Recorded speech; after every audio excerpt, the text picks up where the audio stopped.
Ce disque est-il le reflet de votre vie?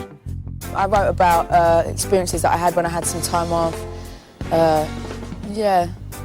You know, I write a song when my head is so stuck in a situation or messed up, but I have to write it down to get it out, and I have to make something good out of something bad, which is what I did with this album.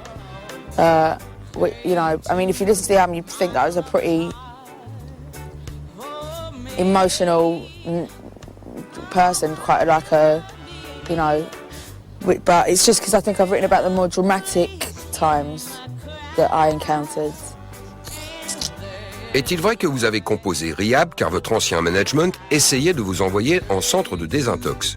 I wasn't even going to write it. I wrote it not as a mistake, as like an accident, like a happy accident. It was my management of the time. I was hardly working, so I didn't have anything to keep me on the straight and narrow. So I didn't have any routine at all, and I was just drinking a lot, really. So they came. They tried to actually, you know, they took me. And I said hello and goodbye. I literally walked in and walked out just to say to them, yeah, I went. Do you know what I mean? Do you know what I mean? But obviously, you know, it's a 10-week thing.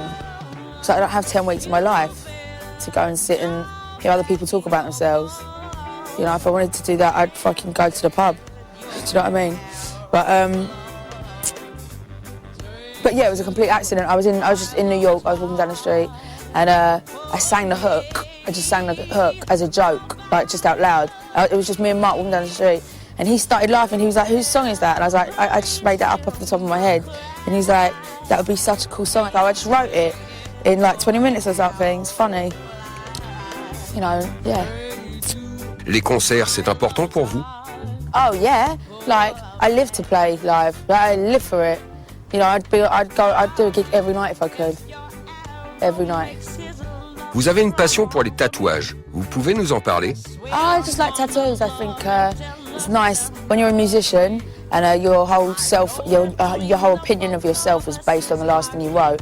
It's nice to look in the mirror and not see the same face all the time. You know, it's nice to have something else to look at.